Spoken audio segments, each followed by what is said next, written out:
चलिए, let us students welcome back again. Myself KK Agarwal sir. Welcome back again. In the previous lecture, we had studied some properties related to adjoint of a matrix. In the previous lecture, we had already studied the properties related to adjoint of a matrix. And now, in this lecture, we will study today new topic, that is inverse of a matrix. Inverse of a matrix. But before that, starting the topic inverse of a matrix, first of all, let us solve some 2 to 3 problems related to the properties of adjoint of a matrix. हम 2 से 3 problems का बेटा discussion करेंगे. Adjoint of जो matrix है उसकी property से related हम कुछ डिस्कशन यहां पर करेंगे. ठीक है, चलिए स्टार्ट करते हैं. तो यहां पर हम कुछ नॉर्मल डिस्कशन करेंगे प्रॉपर्टी से रिलेटेड. तो फर्स्ट प्रॉब्लम हम डिस्कस करने जा रहे हैं. प्रॉब्लम नंबर फर्स्ट, आपको सभी को बोर्ड पे क्लियर विजुअलाइजेशन हो रहा है.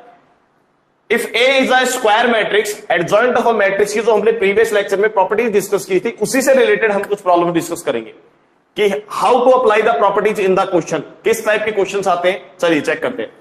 If A is a square matrix of order 3 and B is equal to adjoint A. एक हमें स्क्वायर मैट्रिक्स दे रखी है जिसका ऑर्डर है बेटा 3, और बी हमें किसके इक्वल दे रखी है, बी एक दूसरी स्क्वायर मैट्रिक्स है जिसका आंसर आ रहा है एडजॉइंट ऑफ ए के इक्वल. कोई प्रॉब्लम नहीं है. डिटरमिनेंट ऑफ ए की वैल्यू दे रखी है हमें 2. हमें फाइंड क्या करना है, एडजॉइंट 3ab की वैल्यू फाइंड करनी है. तो सबसे पहले हम वही लेके चलते हैं जो हमें फाइंड करना है. एडजॉइंट 3ab की हमें वैल्यू कैलकुलेट करनी है. एडजॉइंट 3ab की क्या आंसर निकल के आएगा. चलिए हम स्टार्ट करते हैं फटाफट. Let us start now. तो बेटा यहां पर एक एडजॉइंट की प्रॉपर्टी हमने स्टडी की थी. एडजॉइंट की हमने कल एक प्रॉपर्टी स्टडी की थी, एडजॉइंट के यदि कोई भी हमारे पास में रियल नंबर है, के यदि हमारे पास में कोई भी रियल नंबर है, इन दैट केस के जब बेटा एडजॉइंट के बाहर आएगा then it will become K की power n-1 into adjoint of A. ये प्रॉपर्टी कल हमने डिस्कस की थी. क्लियर है. Adjoint of K is equal to K की power n-1 into adjoint of A. This was the property which I have discussed in the property of adjoint of a square matrix. K जैसे ही constant number scalar number है बाहर आएगा then it will become K की power n-1 into adjoint of ए. यहां पर बेटा n जो है वो मैट्रिक्स ए का ऑर्डर है.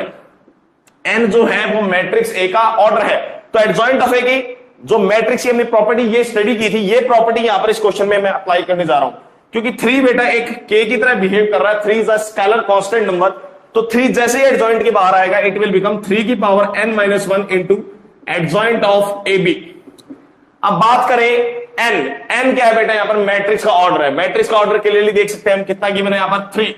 मैट्रिक्स का ऑर्डर ए मैट्रिक्स का गिवन है, बी मैट्रिक्स का भी ऑर्डर वही होगा क्योंकि बी मैट्रिक्स एडजॉइंट ऑफ ए के इक्वल चल रही है. तो जाइस कॉमन सेंस है कि बी मैट्रिक्स का ऑर्डर भी 3 ही होगा. तो यहां पर कंडीशन आ गई बेटा 3 की पावर n की वैल्यू आ गई 3, दैट विल बिकम 3-1 2. अब यहां पर बेटा एडजॉइंट ऑफ ए बी की अनदर प्रॉपर्टी अप्लाई होने जा रही है. एडजॉइंट ऑफ ए बी, जब बेटा इसको हम ओपन करते हैं ए बी के प्रोडक्ट के ऊपर, जब हम एडजॉइंट ऑपरेट करते हैं तो हमने कल प्रॉपर्टी स्टडी की थी, ये रीओपन होगा in the reverse order. Adjoint of B into adjoint of A. This was the property which we had studied in the previous lecture. Adjoint जब ए बी के प्रोडक्ट पे अप्लाई होगा तो बेटा ये रिवर्स ऑर्डर में open होगा. चलिए इसको ओपन करते हैं. तो it will become adjoint of B into में एडजॉइंट ऑफ ए. क्लियर है इतना. चलिए तो बेटा 3 का स्क्वायर तो हमारे पास में आ गया 9, कोई प्रॉब्लम नहीं है हमें. अब यहां पर देखो बेटा एडजॉइंट ऑफ ए जो आ रहा है, एडजॉइंट ऑफ ए किसके इक्वल गिवन है, बी के इक्वल. एडजॉइंट ऑफ ए किसके इक्वल गिवन है, बी के इक्वल गिवन है. तो एडजॉइंट ऑफ बी तो बेटा यहां पर ऐसे कैसा रहेगा, at the place of adjoint of A we will replace adjoint B. Adjoint of A की जगह हमने किससे रिप्लेस कर दिया, बी से रिप्लेस कर दिया, because this is the condition given in the question only. ठीक है. चलिए बेटा अब हमने एक प्रॉपर्टी और स्टडी की थी कल, a into adjoint of a is equal to adjoint of a into a. This was the first property of adjoint is equal to determinant of a into i n. ये बेटा हमने कल एक property और study की थी adjoint of A square matrix के अंदर.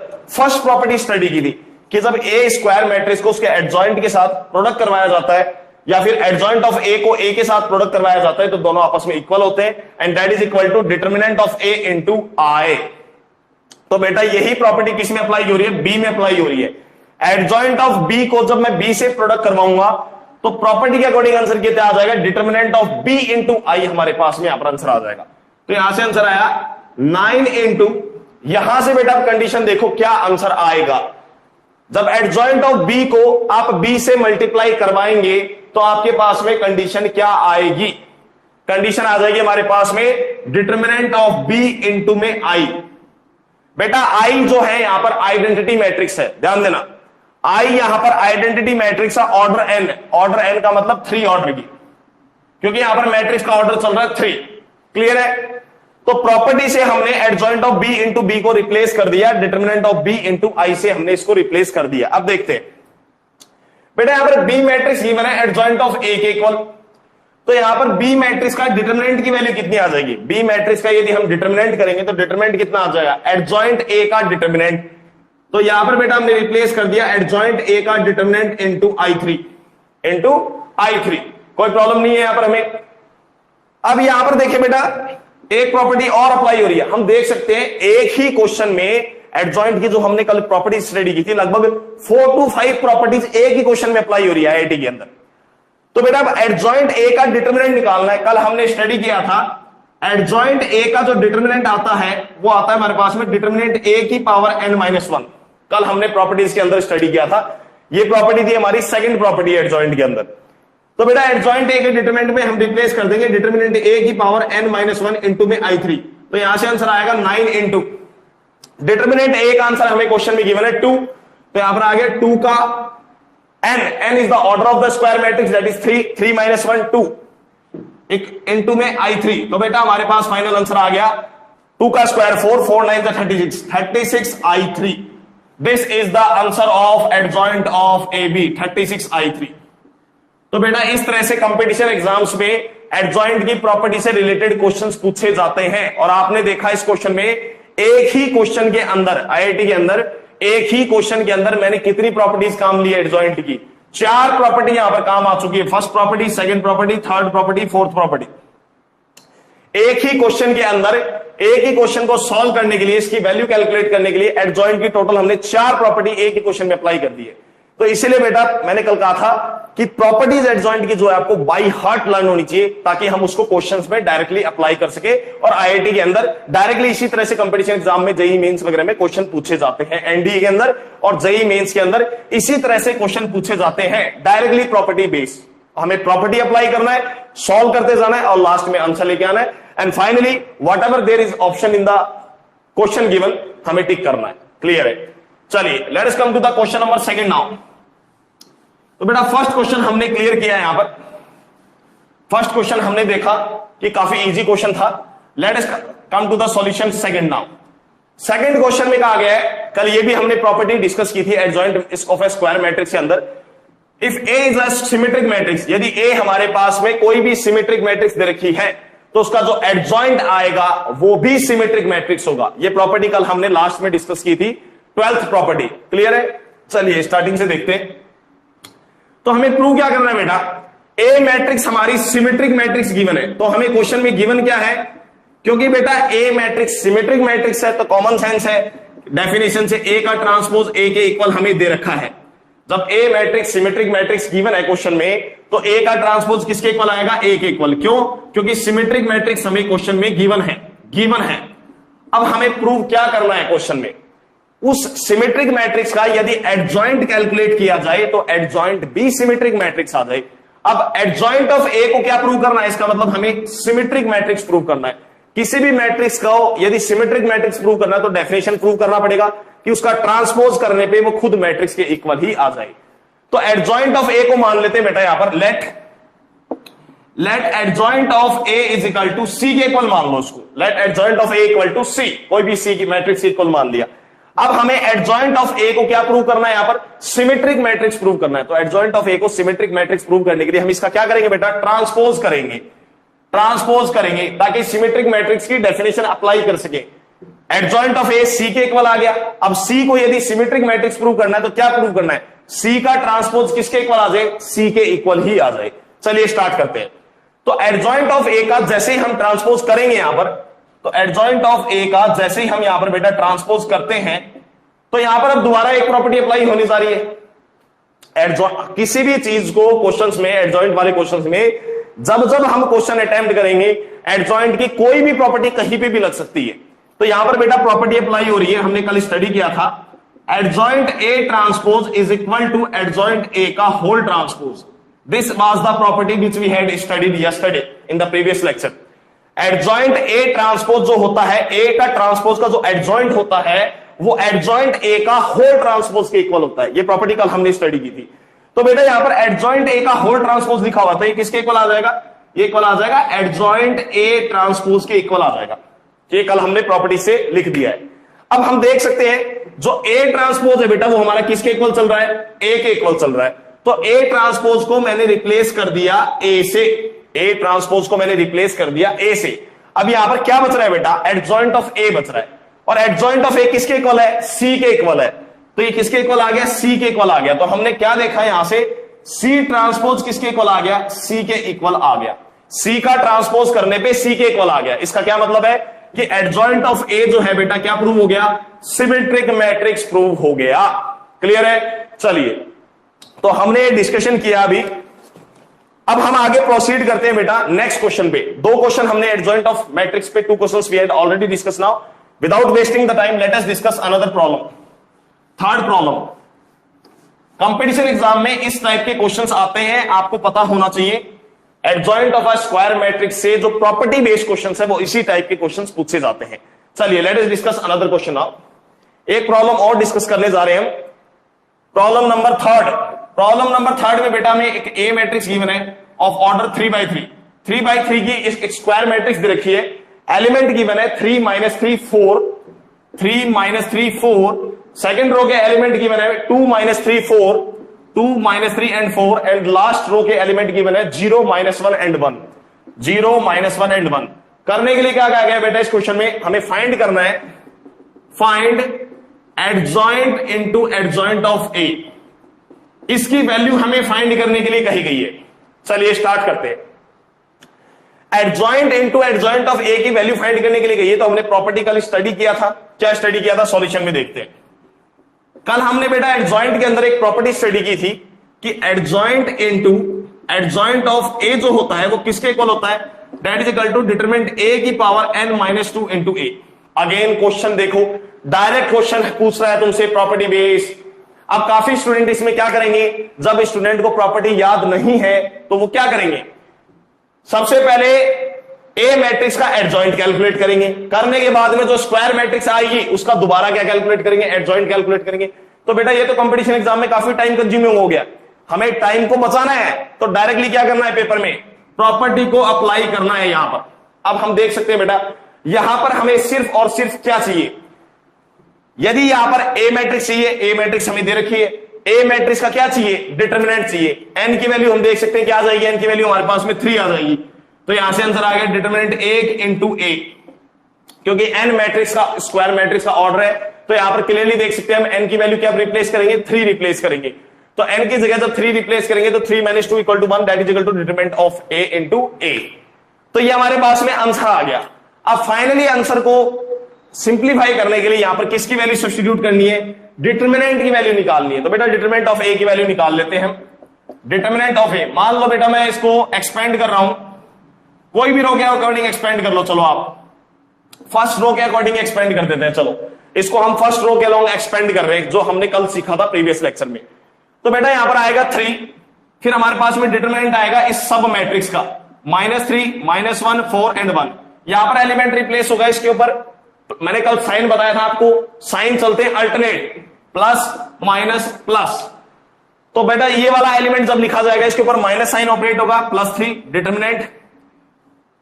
3 को जैसे लिखा उस रो और उस कॉलम को इवैल्यूएट कर दो तो आंसर बचेगा अपने पास में 2, 0, 4 और 1। ये जो सब मैट्रिक्स बचेगी इसका डिटरमिनेंट आएगा।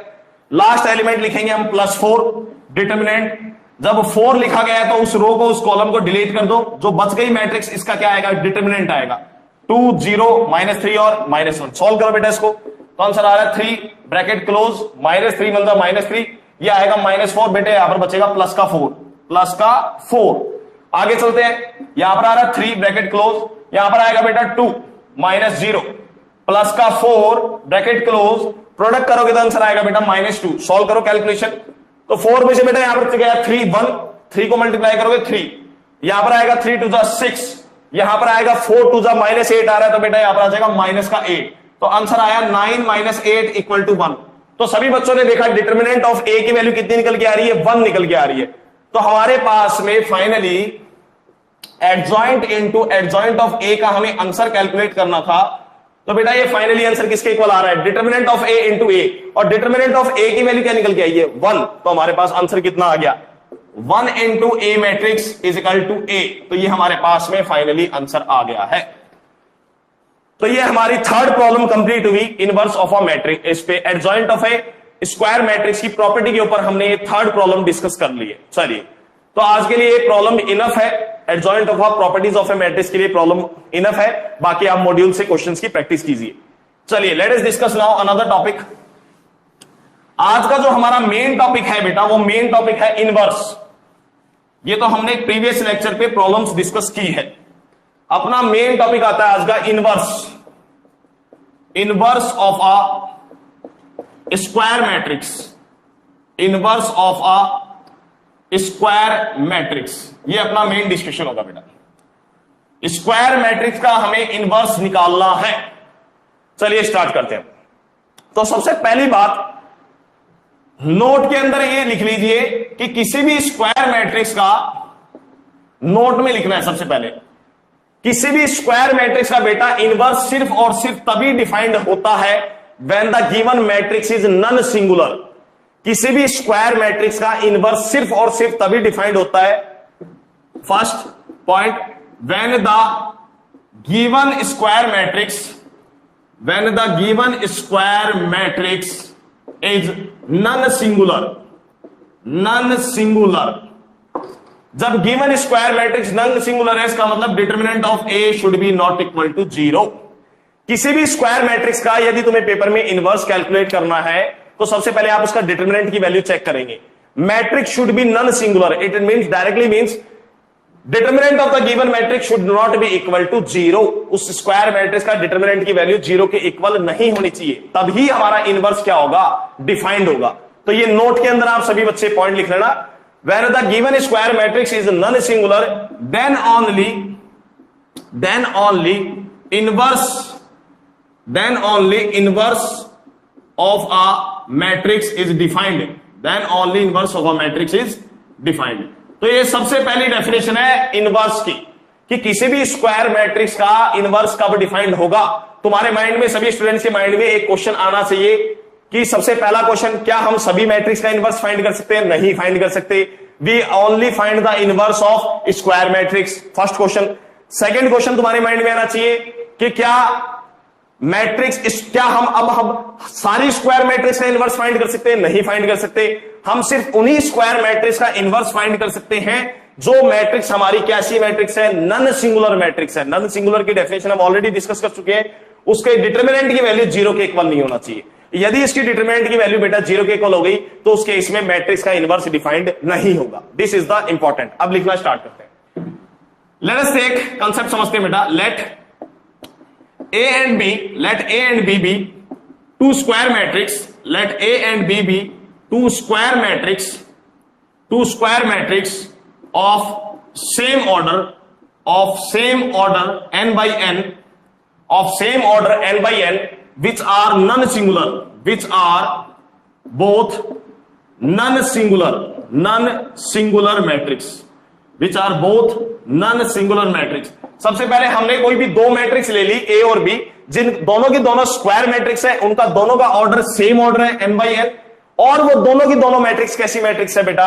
नॉन सिंगुलर मैट्रिक्स है। नॉन सिंगुलर का मतलब हुआ डिटर्मिनेंट ऑफ ए भी 0 के इक्वल नहीं होगा, डिटर्मिनेंट ऑफ बी भी बेटा 0 के इक्वल नहीं होगा, तभी तो वो नॉन सिंगुलर होगी। अब यदि हमने कोई भी दो मैट्रिक्स एज्यूम कर लिए कि ए मैट्रिक्स है, बी मैट्रिक्स है, दोनों मैट्रिक्स स्क्वायर मैट्रिक्स है, ऑर्डर दोनों का सेम है, और दोनों मैट्रिक्स नॉन सिंगुलर है, तो बेटा ऐसे केस के अंदर यदि हमारे पास में ये कंडीशन निकल के आ रही है, इफ ए का प्रोडक्ट बी के साथ करने पे, ए का प्रोडक्ट बी के साथ करने पे, या फिर बी मैट्रिक्स का प्रोडक्ट ए के साथ करने पे, यदि हमारे पास में आइडेंटिटी मैट्रिक्स आ रही है उसी ऑर्डर की, आइडेंटिटी मैट्रिक्स आ रही है। ये है inverse of a square matrix की मेन डेफिनेशन, कि यदि हमने कोई भी दो मैट्रिक्स ले रखी है, ए मैट्रिक्स एंड बी मैट्रिक्स, यदि उनका ऑर्डर सेम है, स्क्वायर मैट्रिक्स है, नॉन सिंगुलर है, कंडीशन से ये आपको रिमेंबर रखनी है, तो यदि इन दोनों मैट्रिक्स का प्रोडक्ट करने पर, और प्रोडक्ट कंफर्मेबल होना चाहिए, यदि ऑर्डर सेम है तो प्रोडक्ट तो कंफर्मेबल है ही। इन दैट केस में यदि इनका प्रोडक्ट करने पे हमारे पास आंसर आइडेंटिटी मैट्रिक्स आ रहा है, तो बेटा यहां पर हम बी को कहेंगे, बी मैट्रिक्स को कहेंगे ए का इनवर्स, एंड ए मैट्रिक्स को कहेंगे बी का inverse. These both are inverse of each other. This is the main definition of inverse of a square matrix. यदि कोई भी दो स्क्वायर मैट्रिक्स का ऑर्डर सेम है, नॉन सिंगुलर है, स्क्वायर मैट्रिक्स है, उनका प्रोडक्ट करने पे आइडेंटिटी मैट्रिक्स आ रहा है, तो उस केस में हम बी मैट्रिक्स को कहेंगे ए का इनवर्स और ए मैट्रिक्स को कहेंगे यहां पर बी का इनवर्स। तो ये एक डेफिनेशन है जो सभी स्टूडेंट्स को रिमेंबर रखना है। क्लियर है? मैं मानता हूं डेफिनेशन सभी बच्चों को। चलिए अब हम आगे प्रोसीड करते हैं नेक्स्ट डाटा पे। ये एक इंपॉर्टेंट डाटा है जो आपको रिमेंबर रखना है, कीप इन माइंड। आगे प्रोसीड करते हैं अब हम नेक्स्ट डाटा पे। अब यहां से बेटा एक कंक्लूजन निकल के आ रहा है, ये याद रखना, यदि कभी भी दो स्क्वायर मैट्रिक्स का प्रोडक्ट आइडेंटिटी मैट्रिक्स आ रहा है तो दो बातें हमेशा ध्यान रखना, यहां से दो बातें हमेशा ध्यान रखना, कि पहली बात तो यह है कि ए मैट्रिक्स और बी मैट्रिक्स दोनों की दोनों नॉन सिंगुलर है। ए और बी दोनों की दोनों मैट्रिक्स क्या होगी? नॉन सिंगुलर होगी। कैसी मैट्रिक्स होनी चाहिए? नॉन सिंगुलर होगी। और डिटर्मिनेंट ऑफ ए और डिटर्मिनेंट ऑफ बी जो है should be not equal to 0। ये दो बातें हमेशा ध्यान रखना। और ए बी का प्रोडक्ट और बी ए का प्रोडक्ट यदि आइडेंटिटी मैट्रिक्स आ रहा है तो तीसरी बात यही है जो मैंने लिखी है, ये दोनों मैट्रिक्स एक दूसरे की क्या कहलाएंगी? इनवर्स कहलाएंगी। अब हम आगे प्रोसीड करते हैं कि पेपर के अंदर हमें किसी भी स्क्वायर मैट्रिक्स का इनवर्स निकालने के लिए फॉर्मूला कैसे आएगा, क्या किस फॉर्मूले की हेल्प से हम स्क्वायर मैट्रिक्स का इनवर्स कैलकुलेट करेंगे, चलिए वो स्टडी करते हैं। तो बेटा ये तो हमारे पास सिर्फ डेफिनेशन थी जो आपको रिमेंबर रखना है। Inverse of A square matrix का इंट्रोडक्शन था, डेफिनेशन थी जो आपको रिमेंबर रखनी है। अब हम समझते हैं कंसेप्ट, फॉर्मूला ड्राइव करते हैं बेटा, कंसेप्ट को अंडरस्टैंड करते हैं। देखिए सबसे इंपॉर्टेंट बात है कि हमने एक स्टडी किया था a into adjoint of A, जो होता है वो बेटा डिटर्मिनेंट ऑफ a इंटू आई के इक्वल होता है। ये हम ऑलरेडी स्टडी कर चुके हैं adjoint of A square matrix की प्रॉपर्टी में। अब हम क्या कर रहे हैं, ध्यान से अंडरस्टैंड करना। दोनों साइड बेटा प्री मल्टीप्लाइंग करने हैं, pre multiplying by A inverse both side, pre multiplying by A inverse both side. Pre multiplying का मतलब होता है ए इनवर्स से पहले मल्टीप्लाई कर रहे हैं दोनों साइड। ये बात भी हम डिस्कस कर चुके हैं। एक बात ध्यान रखना, अब यहां पर मैं कंडीशंस डिस्कस नहीं कर रहा हूं, कंडीशंस वही है कि यदि ए का इनवर्स एग्जिस्ट हो रहा है तो ए मैट्रिक्स स्क्वायर मैट्रिक्स होनी चाहिए और ए मैट्रिक्स नॉन सिंगुलर होना चाहिए। तो कंडीशन यहां पर बेटा वही है, ए मैट्रिक्स आपकी नॉन सिंगुलर होनी चाहिए, नॉन सिंगुलर होनी चाहिए, ए मैट्रिक्स स्क्वायर मैट्रिक्स होनी चाहिए, स्क्वायर मैट्रिक्स होनी चाहिए। नॉन सिंगुलर का मतलब हम जानते हैं determinant of A should be not equal to 0। Condition वही रहेगी हर बार, कभी भी जब आप इनवर्स निकालने की बात करेंगे तो उस स्क्वायर मैट्रिक्स के लिए कंडीशन यही 2 से 3 कंडीशंस इंपॉर्टेंट रहेगी। ठीक है, चलिए अब हमने दोनों साइड बेटा प्री मल्टीप्लाइंग कर दिया ए इनवर्स से। तो जैसे ही ए इनवर्स से प्री मल्टीप्लाइंग कर दिया तो हमारे पास में इक्वेशन देखते हैं क्या आ रही है, A inverse into determinant into I of n. ये देखिए बेटा यहां पर एक इनवर्स के अंदर आगे चल के अब यहां पे एक प्रॉपर्टी स्टडी करेंगे। ये प्रॉपर्टी आप अभी लिख लें तो ज्यादा बेटर है, आपको अंडरस्टैंड हो जाएगा। इनवर्स के अंदर वैसे हम आगे चल के इस प्रॉपर्टी को डिस्कस करेंगे, लेकिन हम यहीं पे पढ़ लेते हैं इस प्रॉपर्टी को। सभी बच्चे इस प्रॉपर्टी को रिमेंबर रखना, ए को बेटा यदि उसके इनवर्स से मल्टीप्लाई किया जाए या इनवर्स को उसके ए स्क्वायर मैट्रिक्स से मल्टीप्लाई किया जाए तो आंसर हमेशा आइडेंटिटी मैट्रिक्स आता है। इस डेफिनेशन को हर बच्चे इंपॉर्टेंट लर्न रखना। ये बात अभी हमने देखी भी थी कि ए मैट्रिक्स को यदि बी मैट्रिक्स से मल्टीप्लाई करते हैं और यदि आंसर आइडेंटिटी मैट्रिक्स आ रहा है उसी ऑर्डर का, तो बी मैट्रिक्स को हम ए मैट्रिक्स का इनवर्स कहते हैं।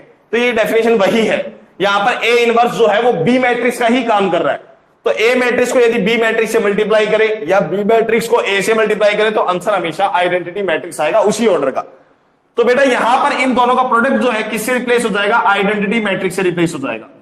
Into adjoint of A is equal to A inverse ये भी यहां पर वही बात है बेटा, डिटर्मिनेंट ऑफ ए। और एक बात और ध्यान रखना, यदि किसी मैट्रिक्स को आइडेंटिटी मैट्रिक्स से मल्टीप्लाई किया जा सकता है और वो मैट्रिक्स मल्टीप्लीकेशन कंफर्मेबल है, किसी भी मैट्रिक्स को यदि आइडेंटिटी मैट्रिक्स से मल्टीप्लाई किया जा सकता है तो आंसर हमेशा स्क्वायर मैट्रिक्स खुद ही आएगा। इस बात को भी रिमेंबर रखना। लेकिन कंडीशन ये है कि मैट्रिक्स मल्टीप्लीकेशन कंफर्मेबल होना चाहिए। कंफर्मेबल का मतलब है मल्टीप्लाई करने के लिए कंडीशन सेटिस्फाई होनी चाहिए, जो हमने स्टडी की थी मल्टीप्लीकेशन के अंदर।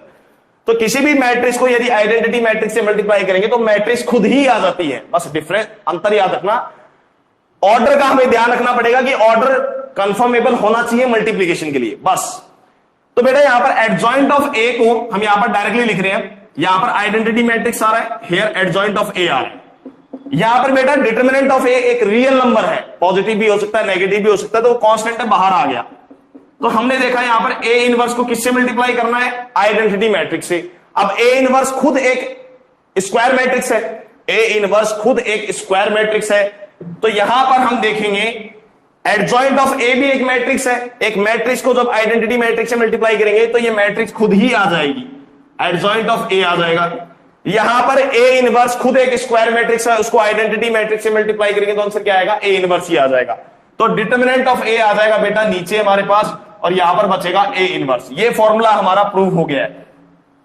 कंडीशन वही है, determinant of A should be not equal to 0, क्योंकि आप देख सकते हैं बेटा यदि डिटर्मिनेंट ऑफ ए का आंसर 0 आ गया तो ए इनवर्स क्या हो जाएगा, नॉट डिफाइंड हो जाएगा। तो ये कंडीशन को आप सभी स्टूडेंट्स नोट कर लीजिए।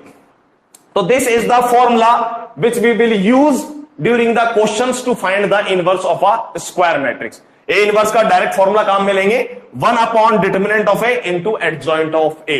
किसी भी स्क्वायर मैट्रिक्स का यदि इनवर्स एग्जिस्ट कर रहा है तो उसका इनवर्स फाइंड करने के लिए हम ये फॉर्मूला डायरेक्टली काम में लेंगे।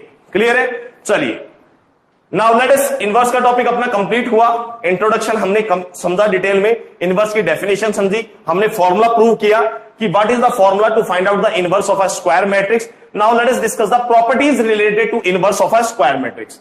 अब हम नेक्स्ट टॉपिक में डिस्कस करने जा रहे हैं प्रॉपर्टीज। स्क्वायर मैट्रिक्स का हम डिस्कशन करने जा रहे हैं प्रॉपर्टीज के बारे में, कि स्क्वायर मैट्रिक्स की क्या क्या प्रॉपर्टीज होगी। कल हमने डिस्कशन किया था adjoint of A square matrix की 14 से 15 प्रॉपर्टी, जो आज हमने क्वेश्चंस में अप्लाई की। Now we are going to discuss properties related to inverse of a square matrix. चलिए प्रॉपर्टीज, नेक्स्ट टॉपिक आता है बेटा हमारे पास में प्रॉपर्टीज। पूरे स्क्वायर मैट्रिक्स के चैप्टर के अंदर सबसे इंपॉर्टेंट जो है, इंट्रोडक्शन आपको याद हो जाएगा, डेफिनेशन याद रहेगा, लेकिन स्टूडेंट जो भूल जाते हैं वो है प्रॉपर्टीज। आपको प्रॉपर्टीज बाय हार्ट लर्न रखनी पड़ेगी, क्योंकि क्वेश्चंस जितने भी होते हैं बेटा, एनडीए हो चाहे मेंस हो चाहे एडवांस हो, मैट्रिक्स में क्वेश्चंस प्रॉपर्टीज बेस काफी आते ही आते हैं, रिमेंबर रखना। चलिए प्रॉपर्टीज के बारे में हम डिस्कशन करते हैं। कंडीशन ले लेते हैं, let A B and C be 3 square matrix, 3 square matrix and non singular. Properties defined करने से पहले हम कोई लिटिल बिट कंडीशंस ले लेते हैं कि हमारे पास में 3 स्क्वायर मैट्रिक्स है ए बी सी, तीनों की तीनों नन सिंगुलर है, तीनों की तीनों बेटा नन सिंगुलर है। नन सिंगुलर का मतलब है determinant of A, determinant of B and determinant of C is not equal to 0। किसी का भी डिटर्मिनेंट 0 के इक्वल नहीं होगा। क्लियर है? चलिए तो बेटा हमने 3 स्क्वायर मैट्रिक्स ले लिए और मान लेते हैं कि तीनों स्क्वायर मैट्रिक्स का ऑर्डर भी सेम है। यहां पर ऑर्डर को भी हम ले लेते हैं सेम, ताकि मल्टीप्लाई करने में कोई प्रॉब्लम ना हो। तो तीनों स्क्वायर मैट्रिक्स का हम ऑर्डर भी ले लेते हैं सेम। मान लेते हैं ऑर्डर जो लेके चल रहे हैं बेटा n बाई n का ऑर्डर ले रहे हैं, n बाई n का ऑर्डर। तो प्रॉपर्टी स्टार्ट करते हैं। First property, property number first, property number first ये आ रही है बेटा left cancellation law. Left cancellation law, ध्यान से समझना, लेफ्ट कैंसिलेशन लॉ। यदि ए बी का प्रोडक्ट बेटा ए सी के प्रोडक्ट के इक्वल दे रखा है, यदि ए बी का प्रोडक्ट ए सी के प्रोडक्ट के इक्वल दे रखा है और A B C, conditions remember रखना है हर बार, डाटा को हर जगह अपनी मर्जी से अप्लाई मत कर देना। यदि A B C 3 square matrix दे रखी है, तीनों मैट्रिक्स स्क्वायर मैट्रिक्स यदि नन सिंगुलर है और इनका ऑर्डर भी सेम आ रहा है, ऑर्डर भी सेम आ रहा है, तो उस केस में यदि ए बी का प्रोडक्ट ए सी के इक्वल आ रहा है तो बेटा इसका नाम रखा गया लेफ्ट कैंसिलेशन रो, क्योंकि यहां से ए मैट्रिक्स रिमूव हो जाती है और जो आंसर आता है वो आंसर आता है B is equal to C matrix, B is equal to C matrix. ठीक है, इसलिए इसका नाम रखा गया लेफ्ट कैंसिलेशन लॉ। अब आप ये समझ रहे होंगे कि ये रिमूव कैसे हुआ, तो बेटा रिमूव करने के लिए आप सिंपल सी बात को समझ सकते हैं, दोनों लेफ्ट साइड में प्री मल्टीप्लाइंग कर दो ए इनवर्स से, दोनों लेफ्ट साइड में प्री मल्टीप्लाइंग कर दो बेटा ए इनवर्स से। तो ए इनवर्स से जब लेफ्ट साइड से आप प्री मल्टीप्लाइंग कर दोगे तो आपके पास में ये रिजल्ट बच जाएगा। और अभी अभी हमने रिजल्ट पढ़ा था कि ए मैट्रिक्स को ए इनवर्स से मल्टीप्लाई करेंगे तो आंसर आएगा आइडेंटिटी मैट्रिक्स, उसी ऑर्डर की। तो यहां पर आ जाएगा identity matrix into B is equal to identity matrix into C. और ये अभी अभी हमने पढ़ा था कि किसी भी मैट्रिक्स को आइडेंटिटी मैट्रिक्स से मल्टीप्लाई करें और ऑर्डर सेम है या मल्टीप्लिकेशन कंफर्मेबल है तो आंसर मैट्रिक्स खुद ही आएगा। तो ये प्रूव हो गया हमारे पास में। इसी तरह से बेटा हमारे पास में राइट कैंसिलेशन लॉ आता है, right cancellation law, right cancellation law. ये इसका प्रूफ था कि यदि ए बी इक्वल टू ए सी है तो बी इक्वल टू सी कैसे आएगा। लेकिन ये रिमेंबर ये रखना है कि जो कंडीशंस मैंने बताई है वो कंडीशन सेटिस्फाई होनी चाहिए। राइट कैंसिलेशन लॉ के अंदर क्या होगा, यदि बी ए बेटा सी ए के इक्वल दे रखा है तो इस बार ए रिजल्ट को प्रूव करने के लिए रिजल्ट वही आएगा, same to same, B equal to C. लेकिन इस बार ए मैट्रिक्स राइट साइड से कैंसिल होगी और राइट साइड से कैंसिल होने के लिए हम दोनों साइड पोस्ट मल्टीप्लाइंग करेंगे किससे, ए इनवर्स से। तो सेम रिजल्ट है, प्रूफ हमें नहीं देखना। तो बेटा ये थी हमारे पास में first property inverse of a square matrix की। सेकंड प्रॉपर्टी डिस्कस करते हैं, ए इनवर्स का यदि बेटा इनवर्स निकाला जाए तो ए मैट्रिक्स खुद ही आ जाएगी। इनवर्स का यदि इनवर्स निकाला जाए तो स्क्वायर मैट्रिक्स खुद ही आ जाएगी। कंडीशंस वही रहेगी, ए मैट्रिक्स स्क्वायर मैट्रिक्स होनी चाहिए, ए मैट्रिक्स नॉन सिंगुलर होनी चाहिए। ये कंडीशंस हर बार सेटिस्फाई होनी चाहिए, तभी इनवर्स की प्रॉपर्टीज भी डिफाइंड होगी। थर्ड प्रॉपर्टी, ए इनवर्स का यदि बेटा ट्रांसपोज किया जाए तो ये ए ट्रांसपोज के होल इनवर्स के इक्वल आ जाएगा। ए इनवर्स का यदि ट्रांसपोज किया जाए तो ये ए ट्रांसपोज के होल इनवर्स के इक्वल आ जाएगा। प्रॉपर्टी नंबर फोर्थ, यदि एडजॉइंट ए इनवर्स निकाला जाए तो ये बेटा एडजॉइंट ऑफ ए का होल इनवर्स के इक्वल आ जाएगा। यदि ए इनवर्स का तुम्हें यदि एडजॉइंट कैलकुलेट करना हो तो ये एडजॉइंट ऑफ ए के होल इनवर्स के इक्वल आएगा। तो इस बात को आप लोग रिमेंबर रखना। क्लियर है? चलिए नेक्स्ट प्रॉपर्टी हम डिस्कस करते हैं, प्रॉपर्टी नंबर फिफ्थ। यदि के ए का होल इनवर्स किया जाए, के बेटा यहां पर कोई भी कांस्टेंट नंबर है, स्केलर नंबर है, तो के मैट्रिक्स के साथ मल्टीप्लाई में है, इसका यदि होल इनवर्स किया जाए तो बेटा ये सिंपली इनवर्स दोनों पे डिस्ट्रीब्यूट हो जाएगा। तो ये बन जाएगा के इनवर्स इंटू ए इनवर्स, और के क्योंकि एक कांस्टेंट नंबर है, स्केलर नंबर है, तो ये नीचे आगे बन जाएगा 1/k इंटू ए इनवर्स। तो ये प्रॉपर्टी तो सिंपल प्रॉपर्टी है। सिक्स्थ प्रॉपर्टी आती है बेटा रिवर्सल लॉ।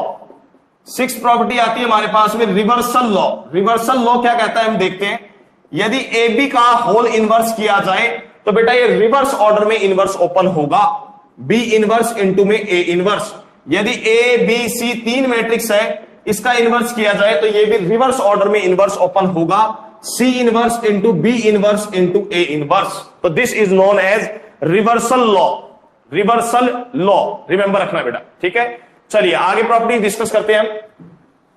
फर्दर हम प्रॉपर्टी डिस्कस करते हैं। दीज आर द 6 प्रॉपर्टीज जो हम ऑलरेडी डिस्कस कर चुके हैं। अब आगे प्रॉपर्टीज को हम डिस्कशन करने जा रहे हैं, देखना बोर्ड पे। अब आगे जो प्रॉपर्टीज आ रही है बेटा, आगे सिंपल प्रॉपर्टीज है कुछ। 6th प्रॉपर्टी के बाद 7th प्रॉपर्टी देखी, प्रॉपर्टी नंबर 7। यदि ए इनवर्स का डिटर्मिनेंट निकाला जाए, this will be equal to determinant A का whole inverse is equal to 1 में डिटर्मिनेंट ऑफ ए। यदि ए इनवर्स का डिटर्मिनेंट कैलकुलेट किया जाए, ये बेटा ये 6th प्रॉपर्टी सबसे इंपॉर्टेंट प्रॉपर्टी है, ध्यान रखना। 6th प्रॉपर्टी सबसे इंपॉर्टेंट प्रॉपर्टी, क्वेश्चंस में काफी काम आएगी।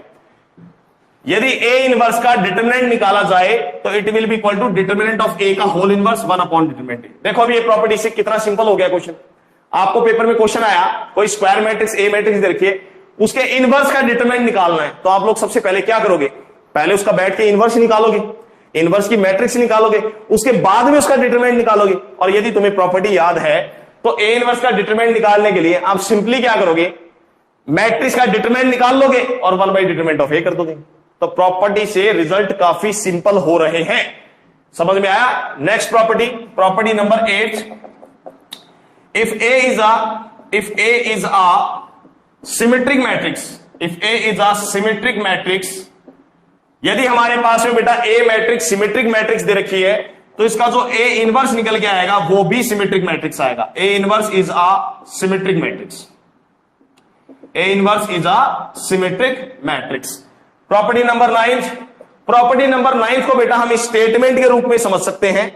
यदि कोई भी स्क्वायर मैट्रिक्स इन्वर्टिबल है, if N E square matrix is invertible, if N E square matrix is invertible, if N E square matrix is invertible, यदि बेटा हमारे पास में कोई भी स्क्वायर मैट्रिक्स इन्वर्टिबल दे रखी है, इन्वर्टिबल का मतलब आप समझ गए, जिसका इनवर्स एग्जिस्ट कर सके, तो यदि कोई भी स्क्वायर मैट्रिक्स इन्वर्टिबल है तो बेटा उसके लिए कंडीशन क्या क्या है?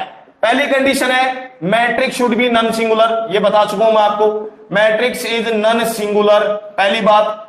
दूसरी बात जो है सबसे इंपॉर्टेंट बात है, दूसरी बात यह है कि जो इन्वर्टिबल मैट्रिक्स है उसका एक ही इनवर्स एग्जिस्ट करता है, possess unique inverse, possess unique inverse. ये सबसे इंपॉर्टेंट पॉइंट है बेटा, रिमेंबर रखना। यदि कोई भी स्क्वायर मैट्रिक्स इन्वर्टिबल है, यदि कोई भी हमारे पास में बेटा स्क्वायर मैट्रिक्स इन्वर्टिबल है तो उसका सिर्फ एक ही इनवर्स एग्जिस्ट करेगा। ऐसा मत कर देना कि उसके कई इनवर्स तुम लोग एग्जिस्ट करवा दो। यदि स्क्वायर मैट्रिक्स इन्वर्टिबल है तो उसका सिर्फ और सिर्फ एक ही इनवर्स एग्जिस्ट करेगा। इस बात को स्पेशली रिमेंबर रखना सभी बच्चे, बार बार ना बताना पड़े। एक स्क्वायर मैट्रिक्स यदि इन्वर्टिबल है तो उसका सिर्फ और सिर्फ एक ही इनवर्स एग्जिस्ट करेगा। क्लियर है? इस पॉइंट को रिमेंबर रखना सभी बच्चे, ठीक है? तो बेटा हमने सारी प्रॉपर्टीज इनवर्स की ऑलमोस्ट डिस्कस कर ली है। इसके बाद में जो बेसिक प्रॉपर्टीज है वो हम सारी प्रॉपर्टीज ऑलरेडी डिस्कस कर चुके हैं। अब इसके बाद में हम कुछ रूल्स समझने की कोशिश करते हैं। देखना बोर्ड पे, कुछ इंपॉर्टेंट कंडीशंस हम समझेंगे, आइडम्पोटेंट मैट्रिक्स के बारे में, इनवॉलेटरी मैट्रिक्स के बारे में, ऑर्थोगोनल मैट्रिक्स के बारे में कुछ हम बेसिक चीजें समझेंगे। देखना बोर्ड पे। अब आगे कुछ इंपॉर्टेंट प्रॉपर्टीज हैं वो इनवर्स ऑफ अ मैट्रिक्स से रिलेटेड नहीं है, जो मैं टॉपिक बता रहा हूं उससे रिलेटेड है। चलिए तो बेटा हम डिस्कस करेंगे। देखिए कुछ इंपॉर्टेंट नोट्स के अंदर कुछ पॉइंट लिख लेना, आप नोट्स डाल के कुछ इंपॉर्टेंट पॉइंट्स लिख लेना। देखो फटाफट, फर्स्ट आता है अपना इनवॉलेटरी मैट्रिक्स। इनवॉलेटरी मैट्रिक्स, चलो इसके बारे में बात करते हैं, थोड़ा सा इसके बारे में हम डिस्कशन करते हैं। ये इनवॉलेटरी मैट्रिक्स हमने ऑलरेडी स्टडी कर लिया था स्पेशल टाइप ऑफ मैट्रिक्स के अंदर। इनवॉलेटरी मैट्रिक्स की डेफिनेशन ये थी बेटा, ए स्क्वायर करने पर आइडेंटिटी मैट्रिक्स के इक्वल आना चाहिए। सही था क्या? आइडम्पोटेंट मैट्रिक्स की डेफिनेशन थी ए स्क्वायर इक्वल टू ए, और इनवॉलेटरी की डेफिनेशन थी ए स्क्वायर इज इक्वल टू आई। चलिए अब यहां पर मान लेते हैं थोड़ी देर के लिए कि ए मैट्रिक्स जो है वो स्क्वायर मैट्रिक्स है। ए मैट्रिक्स कैसी मैट्रिक्स है? स्क्वायर मैट्रिक्स है। ए मैट्रिक्स कैसी मैट्रिक्स है? नॉन सिंगुलर है, नॉन सिंगुलर है। थोड़ी देर के लिए एज्यूम कर लेते हैं कि ए मैट्रिक्स स्क्वायर मैट्रिक्स है और ए मैट्रिक्स नॉन सिंगुलर है, और एज्यूम करने की जरूरत ही नहीं बेटा। ए मैट्रिक्स से तभी मल्टीप्लाई हो सकती है जब दोनों का ऑर्डर सेम हो, मतलब स्क्वायर मैट्रिक्स हो। तो यहां पर ए मैट्रिक्स जब स्क्वायर मैट्रिक्स होगी तभी ए स्क्वायर डिफाइंड होगा।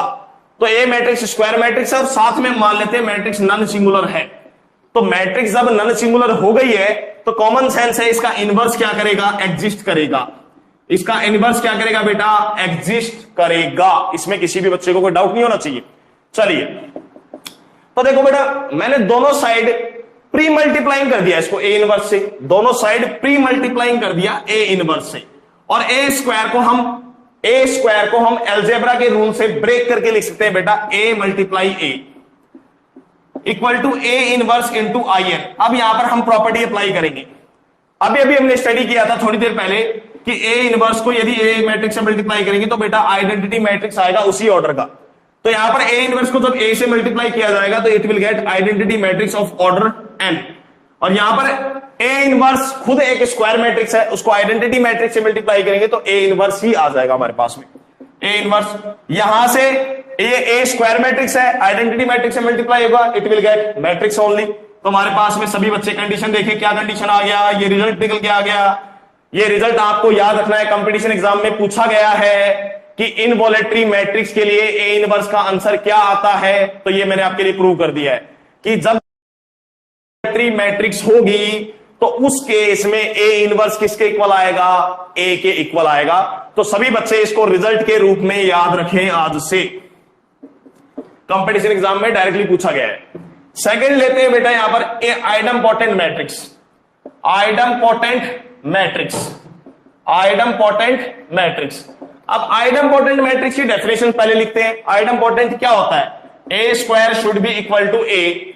ये कंडीशन सेम सभी में लूंगा, जितने भी अब मैं टॉपिक डिस्कस करूंगा सभी के लिए ये कंडीशन फिक्स रहेगी, क्योंकि ए इनवर्स को एग्जिस्ट करवाना है तो नॉन सिंगुलर तो रखना ही पड़ेगा। चलिए अब इसके लिए कंडीशन देखते हैं बेटा क्या आएगा। दोनों साइड प्री मल्टीप्लाइंग कर दो ए इनवर्स से, तो ए इनवर्स ए स्क्वायर को करेक्ट करके लिखेंगे तो ए इंटू ए इक्वल टू में ए इनवर्स इंटू में ए मैट्रिक्स। कोई दिक्कत नहीं है, आगे चलते हैं बेटा। ए इनवर्स इंटू ए आइडेंटिटी मैट्रिक्स होता है, तो it will get identity matrix. और यहां पर ए इनवर्स इंटू ए आ गया, ये भी आइडेंटिटी मैट्रिक्स आएगा। अब ए मैट्रिक्स को आइडेंटिटी मैट्रिक्स से मल्टीप्लाई करेंगे तो मैट्रिक्स खुद ही आ जाएगी। मैट्रिक्स मल्टीप्लीकेशन यहां पर कंफर्मेबल है, चेक करने की जरूरत नहीं कि ऑर्डर वही चल रहा है same to same n by n का।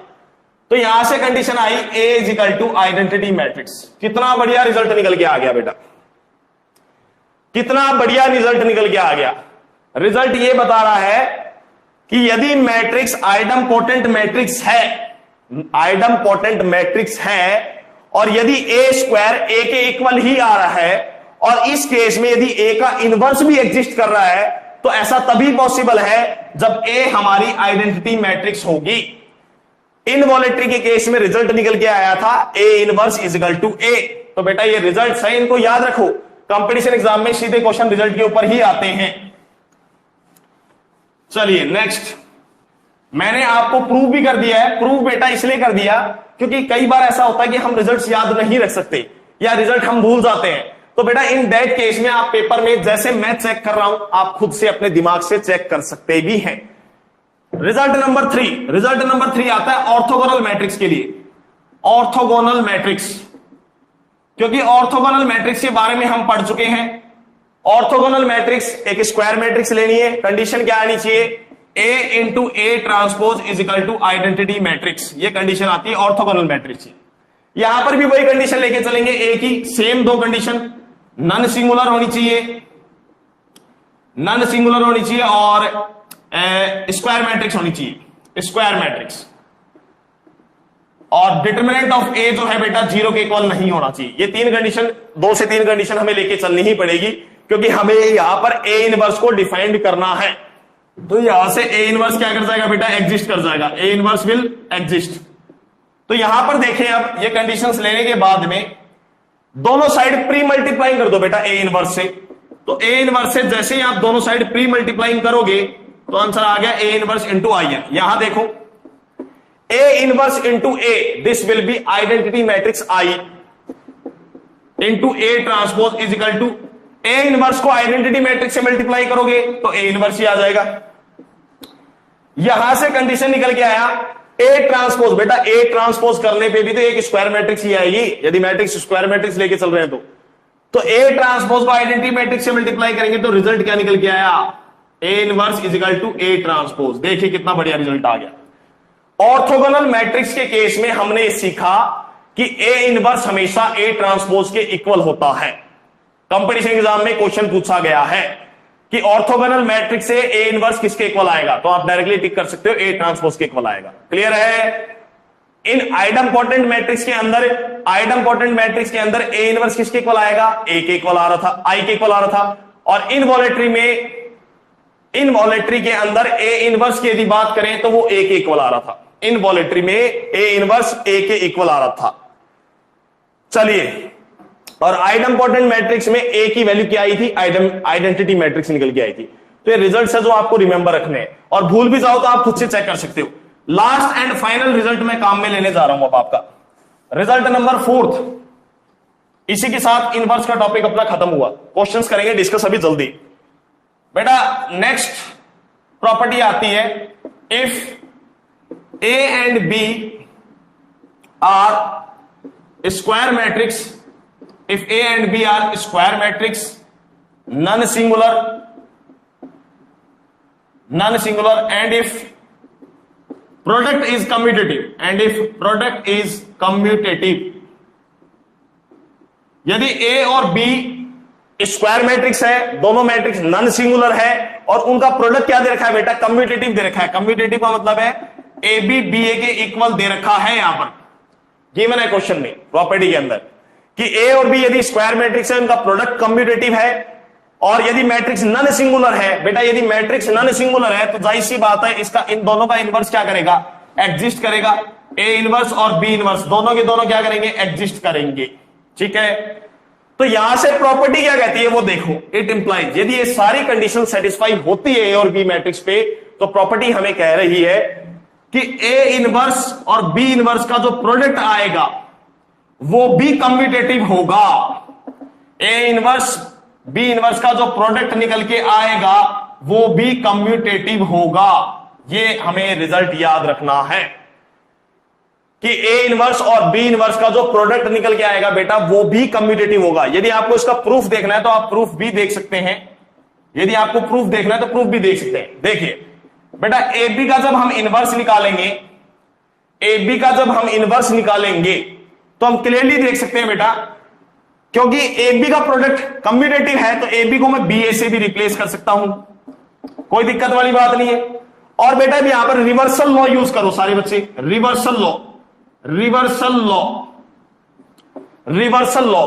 भाई ए बी की जगह बी ए लिख दे तो कोई प्रॉब्लम नहीं है, क्योंकि ये तो कम्यूटेटिव दे रखा है प्रोडक्ट। अब रिवर्सल लॉ क्या कहता है कि इनवर्स के अंदर प्रोडक्ट रिवर्स ऑर्डर में ओपन होता है। तो बेटा ये जैसे ही रिवर्स ऑर्डर में ओपन होगा तो यहां पर रिजल्ट आएगा B inverse into A inverse is equal to, ये भी रिवर्स ऑर्डर में ओपन होगा A inverse into B inverse. ये रिजल्ट हमारा प्रूव हो गया। तो बेटा ये प्रॉपर्टी भी इंपॉर्टेंट प्रॉपर्टी है, कंपटीशन एग्जाम में बहुत बार डायरेक्टली पूछ ली जाती है। रिमेंबर रखना इस बात को, कंपटीशन एग्जाम में बेटा बहुत बार डायरेक्टली पूछ ली जाती है, तो ये प्रॉपर्टी में इंपॉर्टेंट है, याद रखना। अब हम इनवर्स के ऊपर एक क्वेश्चन डिस्कस करने जा रहे हैं, इनवर्स के ऊपर हम एक क्वेश्चन डिस्कस करने जा रहे हैं, बिग क्वेश्चन। एक प्रॉपर्टी और लिखना चाहो तो आप लिख सकते हो। ये प्रॉपर्टी सिंपल प्रॉपर्टी है, क्या एक्सप्लेन कर रही है बता देता हूं आपको। कभी भी कोई भी दो मैट्रिक्स दे रखी है, सपोज करो कोई भी दो मैट्रिक्स है बेटा, एक्स और वाई, कोई भी दो स्क्वायर मैट्रिक्स दे रखी है, सपोज करो कोई भी दो स्क्वायर मैट्रिक्स दे रखी है, एक्स और वाई कोई भी दो स्क्वायर मैट्रिक्स दे रखी है। अब आपको पेपर में कंपटीशन एग्जाम में सपोज करो कभी चेक करना पा गया, कभी चेक करना हो गया, आपको डाउट हो गया कि वाई एक्स का इनवर्स है या फिर एक्स वाई का इनवर्स है, आपको पेपर में डाउट हो गया सपोज करो कभी, और आप सॉरी आपको चेक करना है कि कौन किसका इनवर्स है। तो बेटा उस केस के अंदर आप सिंपली क्या करोगे, इन दोनों का प्रोडक्ट निकालोगे, इन दोनों का क्या निकालोगे, प्रोडक्ट निकालोगे। और इन दोनों का प्रोडक्ट निकालने पे यदि आंसर आइडेंटिटी मैट्रिक्स आ गया तो 100% वाई एक्स का इनवर्स कहलाएगा और एक्स भी वाई का इनवर्स कहलाएगा। तो आपको सिंपल सी बात याद रखनी है इस बात को। अभी यदि एक्स वाई का प्रोडक्ट आई आ रहा है तो यहां पर हम कहेंगे Y is the inverse of X matrix. बस कंडीशन चेक कर लेना कि एक्स और वाई जो है दोनों की दोनों नॉन सिंगुलर है ना, ये कंडीशन जरूर चेक कर लेना। चलिए बेटा अब हम एक क्वेश्चन डिस्कस करते हैं, देखिए बोर्ड पे। Let us discuss some questions to how to find out the inverse now. Inverse का टॉपिक अपना कंप्लीट हो चुका है, अब हमें प्रॉब्लम्स डिस्कस करनी है related to IIT mains and advance, लेकिन हम स्टार्ट करेंगे सिंपल प्रॉब्लम से। तो बेटा एक सिंपल प्रॉब्लम लेते हैं सबसे पहले हम। प्रॉब्लम नंबर फर्स्ट, यदि हमें 2a का प्रोडक्ट सपोज करो कोई भी एक मैट्रिक्स दे रखा है 2 1 3 2 2 1 3 2। सबसे पहले हम मैट्रिक्स का इनवर्स निकालना सीखेंगे 2/2 के ऊपर, 2/2 की मैट्रिक्स पे देखेंगे। After that we will start of case, we will take the case of 3/3 matrix. अब हमें फाइंड करना है what is the A inverse equal to, find A inverse, find A inverse. पहले मैं सबसे पहले सिंपल क्वेश्चन अप्लाई कर रहा हूं। After that in the tomorrow lecture, जो हम कल लेक्चर लेंगे उसके अंदर हम डिस्कशन करेंगे ए इनवर्स से रिलेटेड। मेंस और एडवांस में जो क्वेश्चन आए हुए हैं, हम कुछ क्वेश्चंस इनवर्स के वो डिस्कस करेंगे नेक्स्ट लेक्चर के अंदर। आज हम सिंपल क्वेश्चन डिस्कस कर रहे हैं सबसे पहले। तो बेटा सबसे पहले हमें ए मैट्रिक्स का क्या निकालना है, इनवर्स। इनवर्स निकालने के लिए कंडीशंस को चेक करना पड़ेगा। तो यहां से ए मैट्रिक्स आ गई हमारे पास, 2 will go in the divide 1/2, 2 1 3 2 bracket close 2/2, 2/2 equal to. बेटा ये जो 2 है, 2 की प्रॉपर्टी तो आप जानते ही हो, 2 सारे एलिमेंट्स के नीचे डिवाइड में चला जाएगा अभी। तो जैसे ये 2 सभी के नीचे डिवाइड में जाएगा, it will B 1, 1/2, 3/2 and 1। Clear है। अब सबसे पहले हम ए मैट्रिक्स का डिटरमिनेंट चेक करेंगे। यहां से एक बात तो क्लियर हो गई कि ए मैट्रिक्स 100% स्क्वायर मैट्रिक्स है 2x2 के ऑर्डर की। अब डाउट क्या है कि इनवर्स एग्जिस्ट करेगा कि नहीं करेगा, उसके लिए हमें डाउट किस पे है, सिर्फ इसके डिटरमिनेंट पे। नॉन सिंगुलर है या नहीं है तो वो चेक कर लो। चेक करने के लिए डिटरमिनेंट निकालेंगे, डायगोनल का प्रोडक्ट 1 माइनस नॉन डायगोनल का प्रोडक्ट 3/4, तो आंसर आ गया 1/4। 1/4 तो बेटा हमें डिटरमिनेंट ए की वैल्यू मिल गई है सभी बच्चों को 1/4, तो हमें कोई प्रॉब्लम नहीं आई है। हमने डायगोनल का प्रोडक्ट कर लिया है और नॉन डायगोनल का प्रोडक्ट कर लिया है 3/4, और डायगोनल के प्रोडक्ट में से हमने नॉन डायगोनल का जैसे ही प्रोडक्ट माइनस किया तो हमारे पास डिटरमिनेंट ऑफ ए का आंसर निकल के आ गया 1/4। क्लियर है? अब हमें इनवर्स निकालना है बेटा।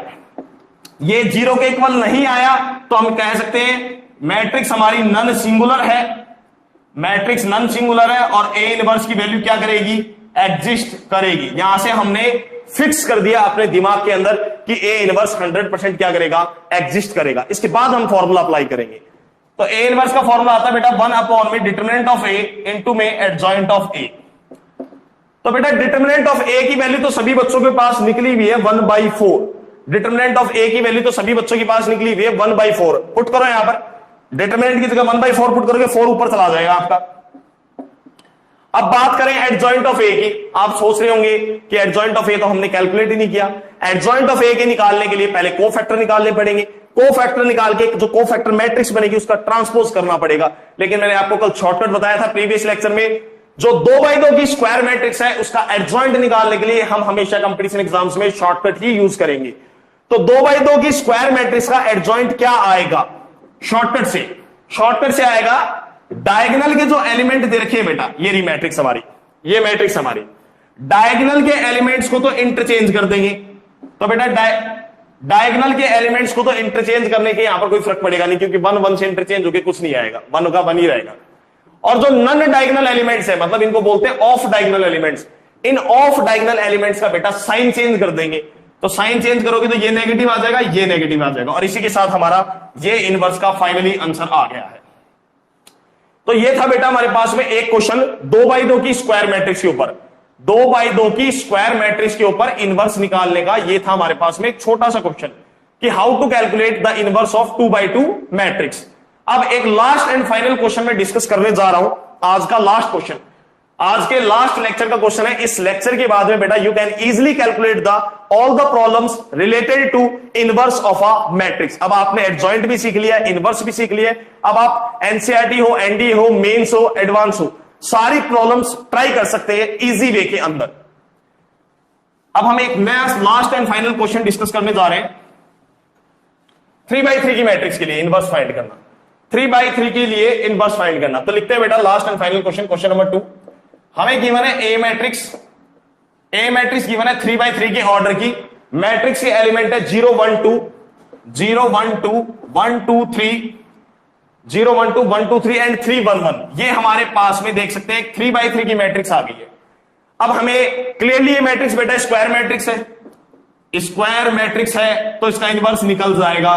बस डाउट किस पे है कि मैट्रिक्स नॉन सिंगुलर है या नहीं है, तो वो चेक कर लो। नॉन सिंगुलर के लिए क्या करोगे भाई, R1 रो के अकॉर्डिंग इसको एक्सपेंड कर दो और इसका डिटरमिनेंट निकाल लो।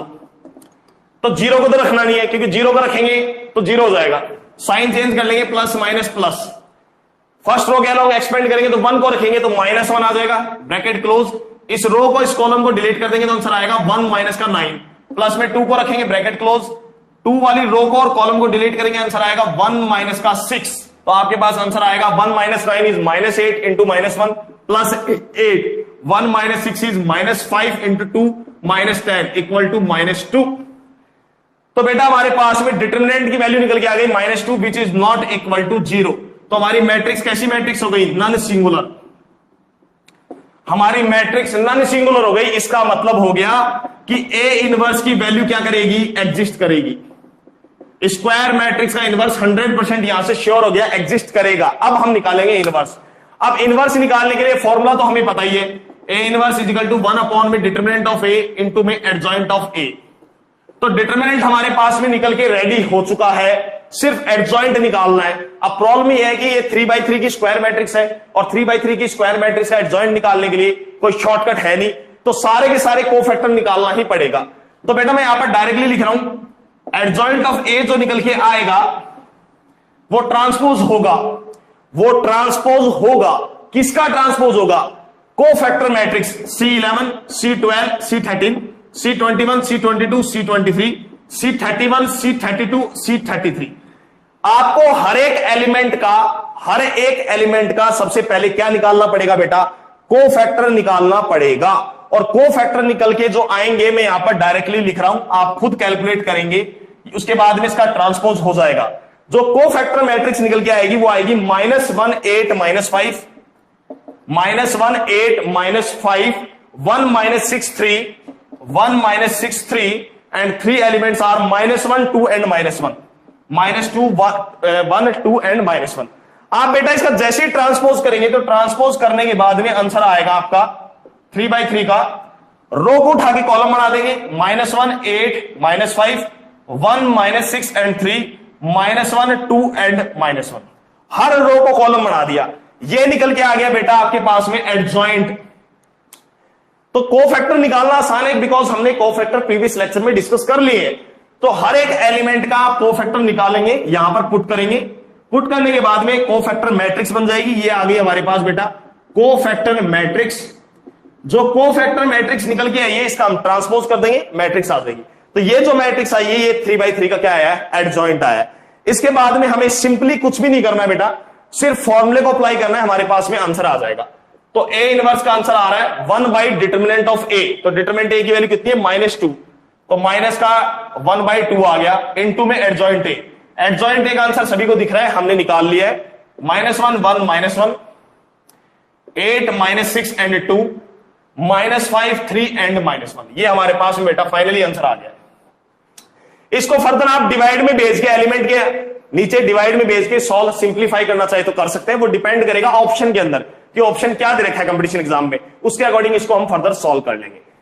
चलिए बेटा, today our inverse topic has been completed now and questions भी हमने डिस्कस किए, प्रॉपर्टी भी काफी डिटेल में हमने डिस्कस किए। Now you all the students learn the properties of adjoint as well as inverse by heart. समझ के लर्न करना है and apply in the questions also now. Now tomorrow in the next lecture we will discuss some problems related to mains and advanced based on the topic adjoint and inverse, and after that we will start our new topic, that is system of simultaneous linear equation in 2 to 3 variable, right? Okay students, thank you.